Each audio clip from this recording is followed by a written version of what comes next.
வணக்கம். இன்றைய முக்கிய செய்திகள். புதுச்சேரிக்கு வருகை புரிந்த பாஜக கட்சியின் தேசிய தலைவரிடம் சட்டமன்ற உறுப்பினர் ஜான்குமார் வாழ்த்து பெற்றார்.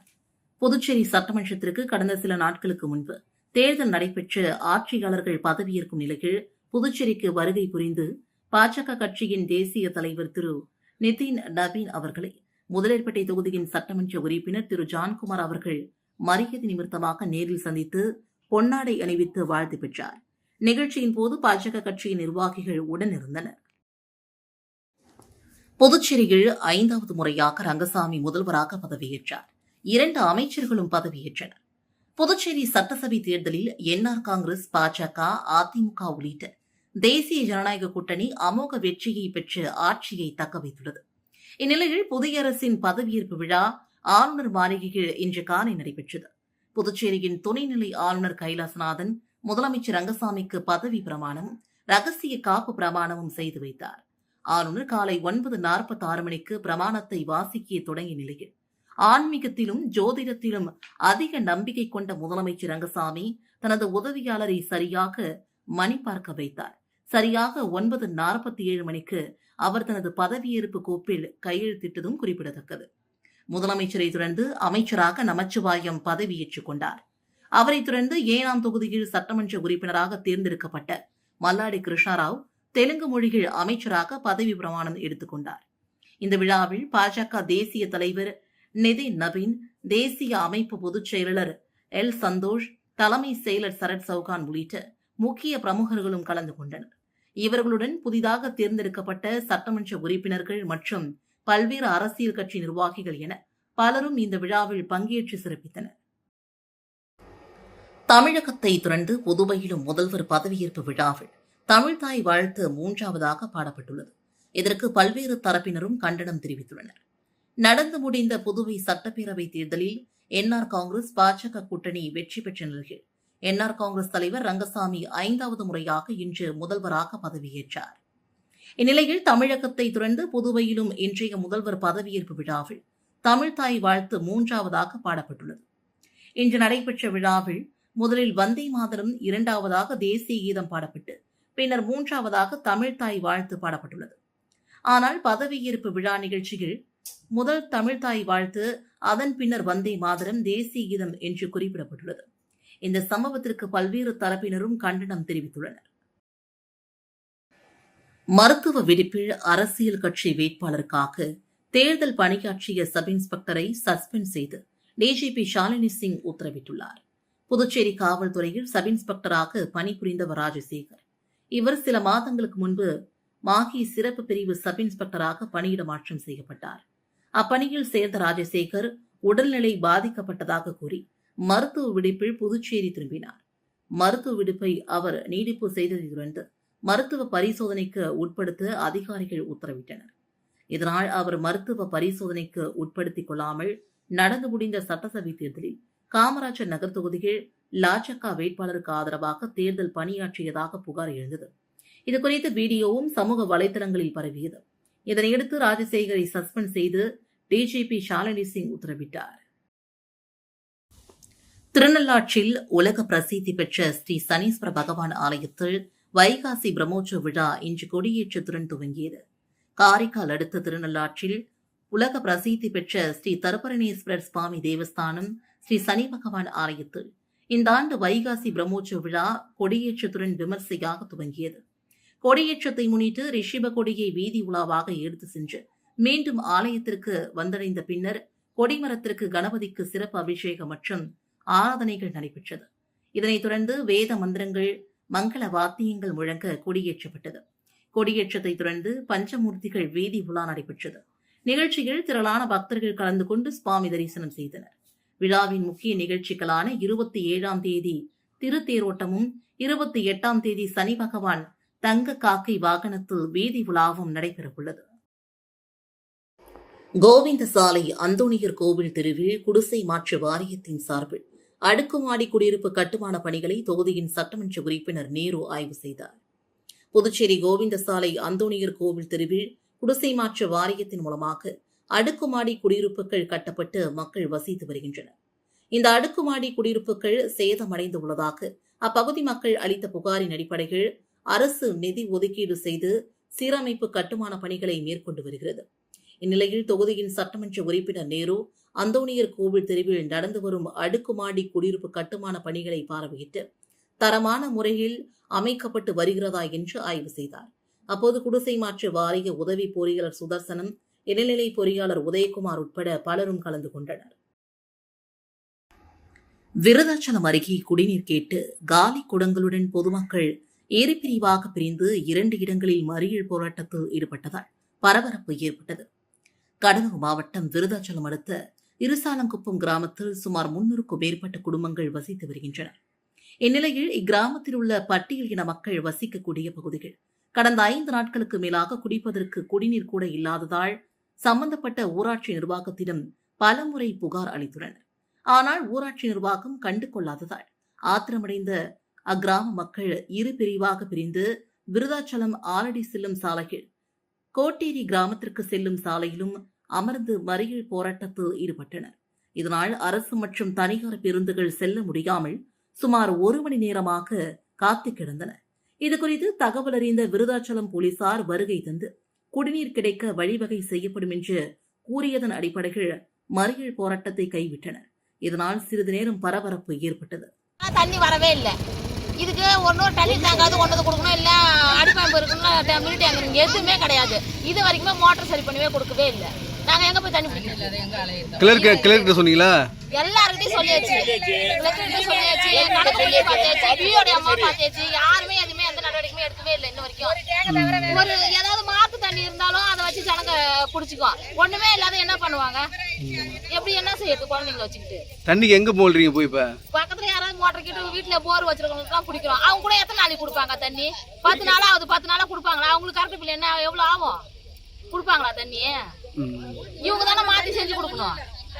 ஒரு மினி டேங்க்ல ஒரு அடி பைப்ல எதுவுமே இல்ல. ஒரு ஊருக்கே தண்ணி கொடுக்கணும், ஒரு வீட்டுல எப்படி கொடுப்பாங்க தண்ணி? மோட்டர் ரிப்பேர் ஆயிடுச்சுன்னா அது சரி பண்ணியாவது கொடுக்கணும், இல்ல புது மோட்டர் தான் வாங்கி போடணும். ஒன்னத்துல இல்லாத இதே மாதிரி பண்ணிட்டு இருந்தாக்கா என்ன செய்யுது? புதுச்சேரியில் முன்விரோதம் காரணமாக வாலிபரை கத்தியால் வெட்டி கொலை செய்ய முயன்ற 5 பேரை போலீசார் கைது செய்தனர். புதுச்சேரி பூமியான்பேட்டை பாவன நகரை சார்ந்தவர் செந்தில் மகன் சிவா, வயது 19, பெயிண்டர். இவருக்கும் அதே பகுதியை சார்ந்த சிவகுரு, விக்கி மற்றும் விஜய் ஆகிய மூவருக்கும் கடந்த ஆண்டு திருமணத்தில் பேனர் வைப்பு தொடர்பாக பிரச்சினை இருந்து வந்தது. இந்நிலையில் சிவா நேற்று முன்தினம் இரவு 12 மணியளவில் பாவன நகரில் உள்ள தனது நண்பர் வீட்டிற்கு சென்றார். அப்போது அங்கு வந்த சிவகுரு, விக்கி மற்றும் விஜய் ஆகிய மூவரும் சிவாவை வழிமறித்து தகராறு செய்து கத்தியால் தலை மற்றும் தோள்பட்டையில் வெட்டிவிட்டு தப்பி சென்றனர். படுகாயமடைந்த சிவாவை அவரது நண்பர்கள் மருத்துவமனையில் அனுமதித்தனர். அங்கு அவருக்கு தீவிர சிகிச்சை அளிக்கப்பட்டு வருகிறது. இதுகுறித்து சிவாவின் தாய் இலக்கியா அளித்த புகாரின் அடிப்படையில் ரெட்டியார்பாளையம் போலீசார் வழக்கு பதிந்து சிவகுரு, விஜய், விக்னேஷ் மற்றும் இவர்களுக்கு உறுதுணையாக இருந்த கார்த்திக், ஐயனார் ஆகிய 5 பேரை கைது செய்து சிறையில் அடைத்தனர். புதுச்சேரியில் 5வது முறையாக ரங்கசாமி முதல்வராக பதவியேற்றார். அவரைத் தொடர்ந்து 2 அமைச்சர்களும் பதவியேற்றனர். புதுச்சேரி சட்டசபை தேர்தலில் என்ஆர் காங்கிரஸ், பாஜக, அதிமுக உள்ளிட்ட தேசிய ஜனநாயக கூட்டணி அமோக வெற்றி பெற்ற ஆட்சியை தக்கவைத்துள்ளது. இந்நிலையில் புதிய அரசின் பதவியேற்பு விழா ஆளுநர் மாளிகையில் இன்று காலை நடைபெற்றது.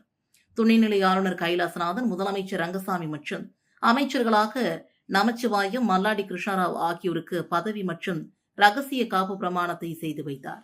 இந்த விழாவில் பாஜக தேசிய தலைவர் நிதின் நவீன் உட்பட கூட்டணி கட்சியினர் பங்கேற்றனர்.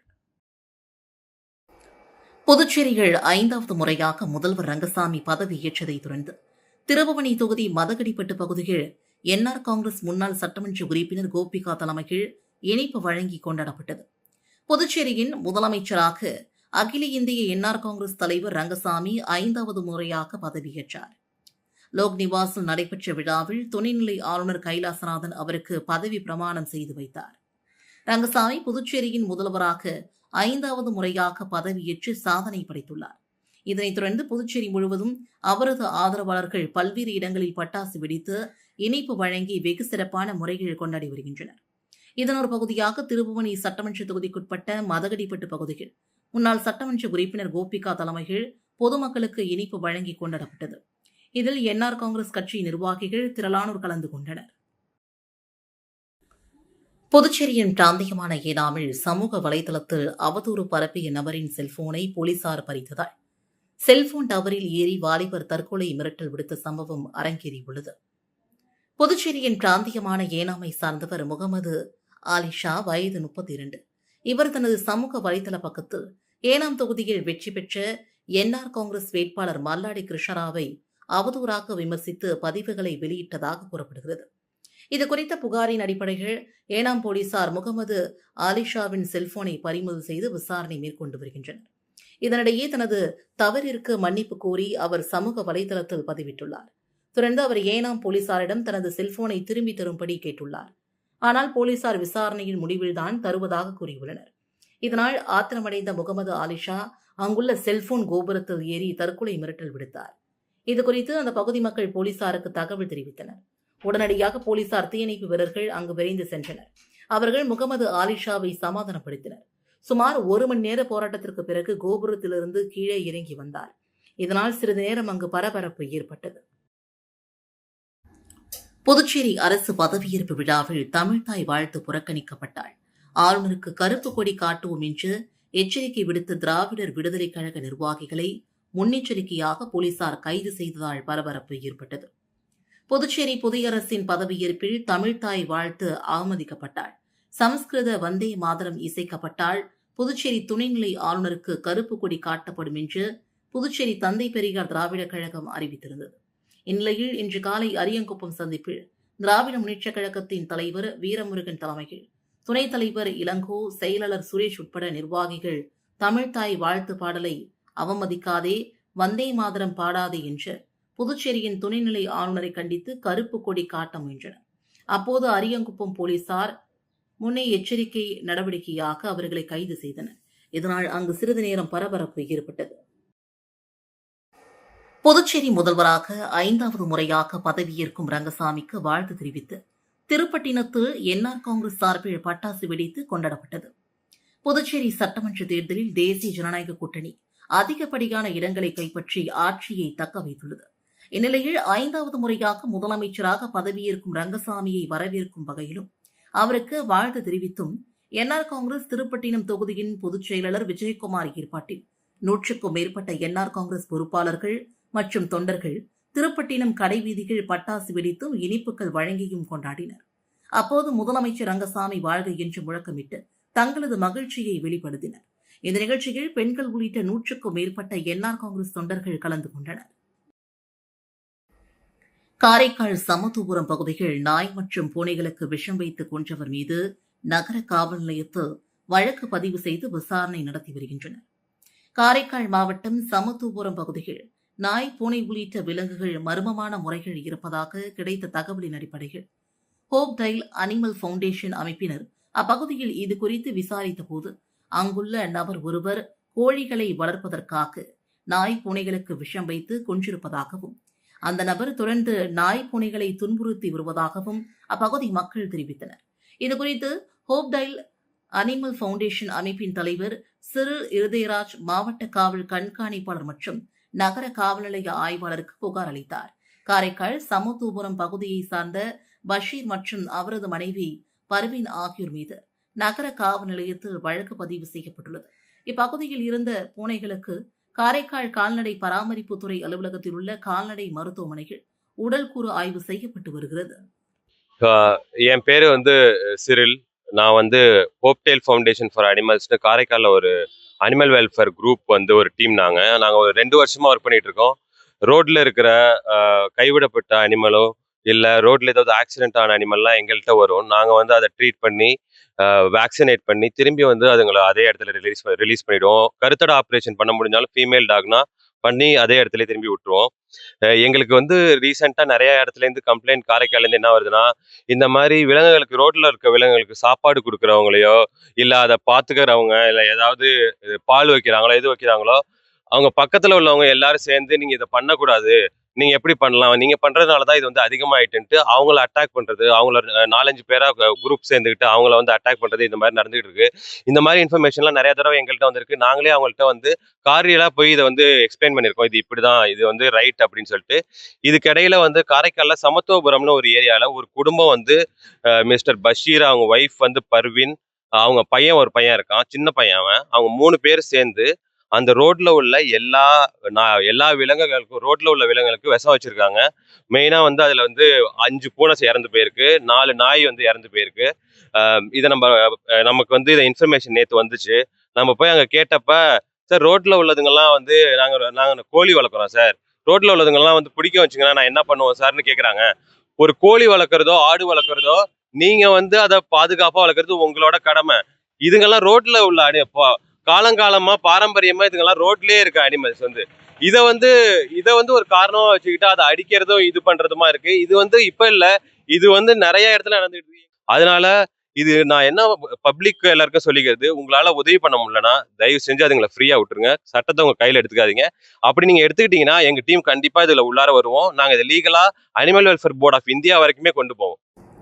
புதுச்சேரியில் மாடலிங் வேலை வாங்கி தருவதாக பெண்ணிடம் ரூபாய் 14 லட்சம் மோசடியில் ஈடுபட்ட மர்ம நபர்களை போலீசார் தேடி வருகின்றனர். காலாப்பட்டை சார்ந்த பெண் ஃபேஸ்புக் மூலமாக அடையாளம் தெரியாத நபரோடு நட்பாக பழகி வந்தார். அந்த நபர் அவருக்கு மாடலிங் வேலை வாங்கி தருவதாகவும் அதற்காக பணம் அனுப்பும்படி ஆசை வார்த்தை கூறியுள்ளார். இதை நம்பிய பெண் மர்ம நபருக்கு பல்வேறு தவணைகளாக ரூபாய் 14,16,600 அனுப்பினார். அதன் பின் அந்த மர்ம நபரை தொடர்பு கொள்ள முடியவில்லை. அதேபோல குண்டுபாளையத்தை சார்ந்தவர் வாட்ஸ்அப் குழுவில் ஃபைபர் நெட் விற்பனை தொடர்பான விளம்பரத்தை பார்த்தார். இதனையடுத்து ஃபைபர் நெட் ஆர்டர் செய்த போது அவரை தொடர்பு கொண்ட மர்ம நபர் முன்பணம் செலுத்தும்படி தெரிவித்தார். இதை நம்பி மர்ம நபருக்கு ரூபாய் 27,000 அனுப்பிய நிலையில் ஆர்டர் செய்த பொருள் ஏதும் அவருக்கு வரவில்லை. அதன் பிறகே சைபர் மோசடி கும்பலிடம் பணத்தை இழந்ததும் தெரியவந்தது. இதுகுறித்த புகார்களின் அடிப்படையில் சைபர் கிரைம் போலீசார் வழக்கு பதிந்து விசாரித்து வருகின்றனர். இத்துடன் செய்திகள் நிறைவடைந்தன. வணக்கம்.